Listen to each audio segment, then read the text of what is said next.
Alright, here we are to episode 33, and today we're talking about the Grandmaster Floppa himself, the Caracal cat. Being native to the arid locations of Africa, parts of the Middle East, Pakistan, and India, we are going to make a very rocky and rugged environment for our beautiful feline friend. However, before we get into the main gist of the environment, let's discuss the etymology of this beautiful creature's name. So, its scientific name is Felis caracal. I hope I don't have to explain how Felis is cat and Caracal is, believe it or not, Caracal. Now, Caracal is pretty much thought to be the Turkish word for black ear, essentially alluding to its most famous physical feature being the black tufts on the top of its very large ears. Now, on top of all of that, what else pretty much dictates how the appearance of the Caracal would be? Well, quite simply, it has a tan, gray, and or even reddish tone, depending on the location it's at. If the sands are more red, there's a good chance its pelt is also going to be red. They also have large, padded, and wide feet. Helps them traverse through the sand nice and quiet, which is very helpful, seeing as how they are very, very close engaging ambush hunters. Now, usually, an animal might get within a few yards of an animal when it comes to running for the actual attack. Not so with the Caracal. As a matter of fact, they actually will attack at their optimal range of only 16 feet. Now, for those of you who are unaware, being 16 feet away from any animal, let alone an animal while you're actively hunting it, is insane. Even for some of the best animals, unless you are quite literally a trap-setting animal where you just sit and wait till something gets close, like a lot of fish do, or something like a tunneling spider species. However, that isn't impossible, as this is a very successful hunter. And many may be curious, well, it's a cat. I've seen a lot of people have this cat as a pet, even though it's an absolutely horrible idea, although it hasn't stopped others before. How big is this animal? Well, if we are to compare it with domesticated animals, it is much less like having a pet cat and more like having a mid-sized dog, pretty much being anywhere from 18 to 42 pounds and about 16 to 20 inches at the shoulder. To give you a general idea, a lot of pit bulls will be this size on the smaller end, admittedly. Now, before we get any further into the animal, let's talk about the little rock formations we're making. So currently what I'm doing is I'm making a little perch for them to pretty much be not only well visible to the audience, but also give them the ability to climb a bit. I am putting these little ledges in so that they can traverse from one height to the other, pretty much making it so that there's more of that climbable space, seeing as how this animal doesn't climb like something, let's say, a monkey, where they would be able to climb straight vertical on poles. You do have to be a bit creative when it comes to how you have your rock formations and or tree formations. Now, back to the animal at hand, let's get a little bit into where they came from, not in an etymological way, but in an evolutionary way. So, despite having a long history with humanity, they were first described by a German naturalist of Johann Christian Daniel von Scherber in 1776. So, at the same time that history was truly being written, we had this beautiful animal properly taxonomized for all of our viewing pleasure. Because as we all know, anything before 1776 was a mistake.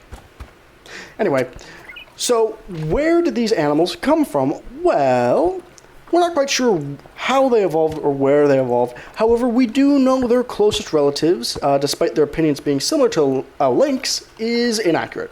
They're actually more closely related to animals like the African golden cat or the serval, another African small cat. Now, the rough idea is anywhere from 2.93 to 1.19 million years ago, it had separated from its closest relative, the golden cat. And prior to that, those two split off roughly 11.65 to 6.66 million years ago from the serval. Now, if you were to look at the two side by side, we will be putting an image up, thank you. it is notable to see how they might be connected. They have that very similar thick build and body type, but obviously time has taken its course and the two definitely are different in many different ways. Now, despite that being the most recent branching off point, there are three subspecies. The southern caracal, which is found in the southern and eastern locations of Africa, the northern caracal in the northwestern parts, and the Asiatic caracal. Let's do the math. We got all of Africa. Where else were they from? Asia, of course, because the Middle East is Asia. And also consisting of places of Kazakhstan, because people forget about Central Asia, and I feel like that's an absolute crime.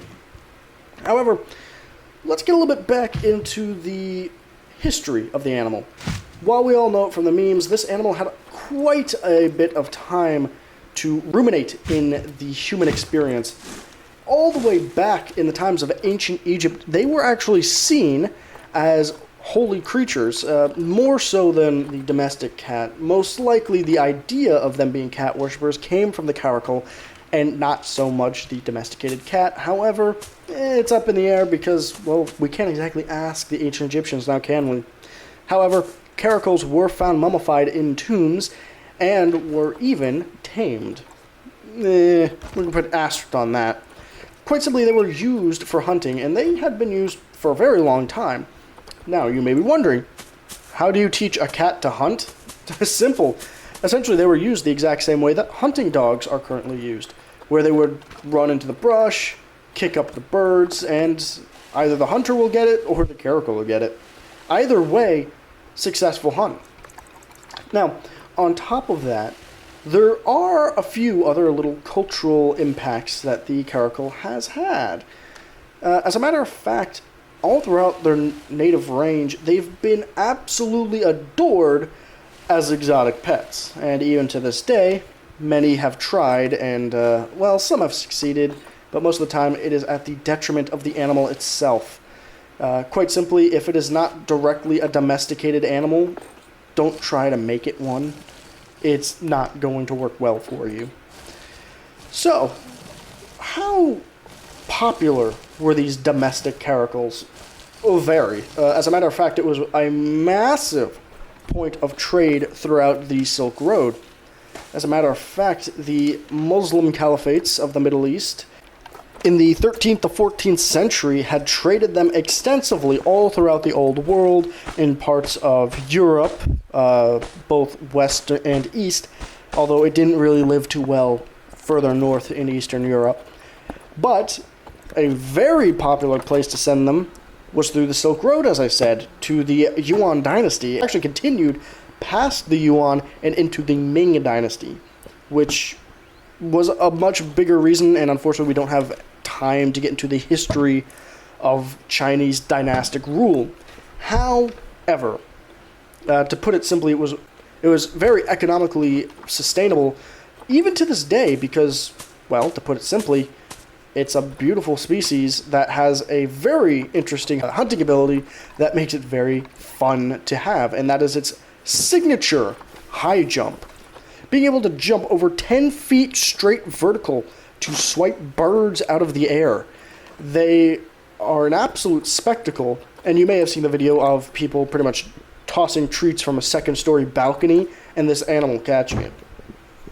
Now, it may be famous for that. However, it's not the only thing, as these are very versatile hunters, and they will hunt anything from mice to small impala, things like the duiker or the lesser water buck. And with this range of possible food sources, it's very rare for this animal to go hungry, as there's always something somewhere within its grasp.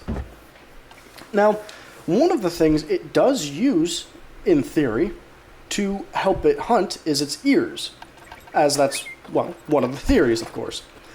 It's not guaranteed and not set in stone. However, it is theorized that the tufts on its ears are used so that it can look almost like a fly above the grass, drawing in small birds to an unsuspecting death.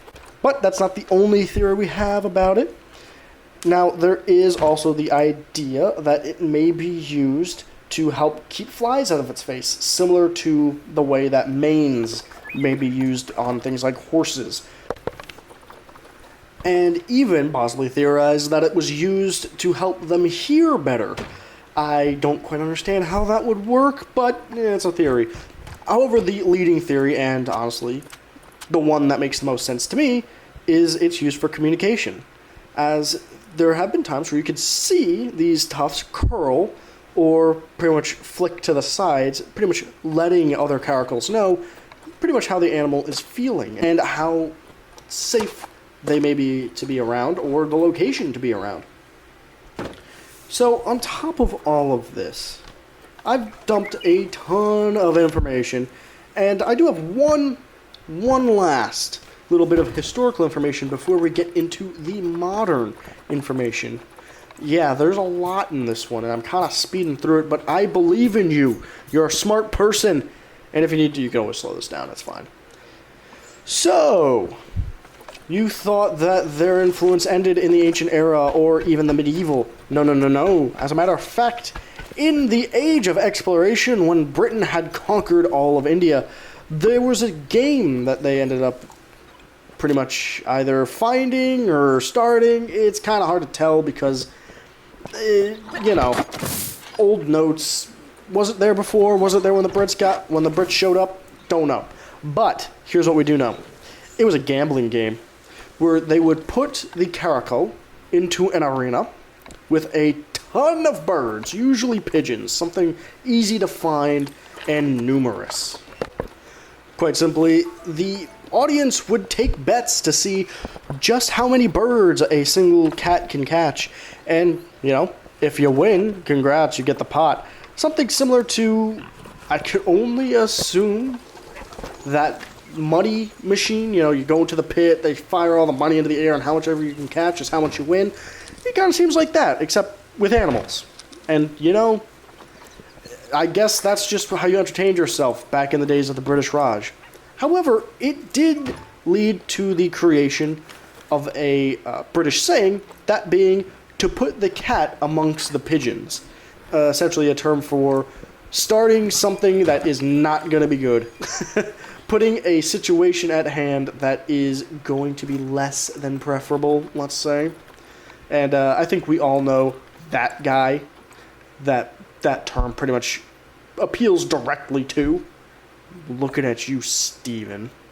Yeah, I'm calling you out. I don't know who Steven is. I just made up the name. But I thought it would be funny if, one of you guys is watching and got called out. Anyway, so, as you can see, right now I'm just sort of doing some trial and error. I'm going to speed this bit up, but as you can see, it had already escaped.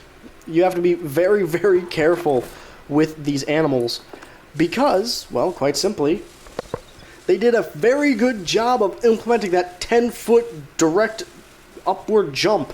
Look at him. He's already getting out again. Or is that a she? I don't remember. But they're already getting out again. So keep that in mind whenever you're making an exhibit for this animal. It may be better done indoors. Now, we have gotten to the point where we're talking about its influence as Floppa. Yes, the lovely meme of the Caracal Floppa. There's an entire amount of lore that I do not have time to get into. I could probably go 20 minutes about the weird lore the internet has made about this really adorable cat. But just to save some time, let's go through it a little bit, shall we? This absolute unit, also known as Big Floppa, was born December 24th, 1984 in Miami, Florida, and was built different. That's right, different from a normal caracal, being roughly 7.3 inches tall and weighing a whopping 727 pounds. This absolute chad of a cat became one of the greatest rappers, musicians, businessmen, philanthropists, and mafia members the world had ever known. On top of all these successful ventures, he was a rapper, true and true, the greatest of all time. After releasing his album Floppa Fo No Ho, which peaked as #1 on the Billboard Hot 100. But unfortunately, Big Floppa was brutally murdered just a day before his birthday on December 23rd, 2019, on 63rd Street in Detroit, because of course Detroit claims another innocent life. Now obviously, the murderer had to be connected to Bingus, the hairless feral cat that had also gained infamy around the same time. The two had been known to have an absolute blood feud to a point that no one could stop them. Now, what's the truth behind the actual meme? Because as fun as this meme is, and I do highly recommend you check out his personal Memepedia page, there is a very simple story. In December 23rd, 2019, an Instagram user known as Progeny took a photo of his pet Caracal, which was named Gregory, sitting alongside another cat that he owned on a windowsill. And essentially, he made a simple meme where he cut off the ears with Photoshop and just put the words "Flop exclusive" at the bottom. And from that moment forward, pretty much it has just been it was the internet. The internet did what it did and turned something really simple and just ran with it for years. And that is the Floppa Cat you know. Now, in reality, yes, you can have a Caracal as a pet. No, I would not recommend it. But it is an option in some locations. Do check your local federal and state legislation and make sure you have an absolute shit ton of room, because they need space. They are not just some house cat you can keep cooped up. So, as I went through all the information about the infamous Floppa, we had finished our exhibit, and honestly, I don't know how to really end this. I hope you enjoyed the video. If there's anything you'd like to see in the next episode, we're doing the cheetah. I am very excited. I love cheetahs, despite all the flack they get from every animal enthusiast, myself included when we do it. I do love the cheetah, and I would love to talk about that one with you guys. Other than that, thank you for watching. I hope your days go well. Hug your loved ones, drink water, touch grass, live your best life, okay? Thank you. Goodbye.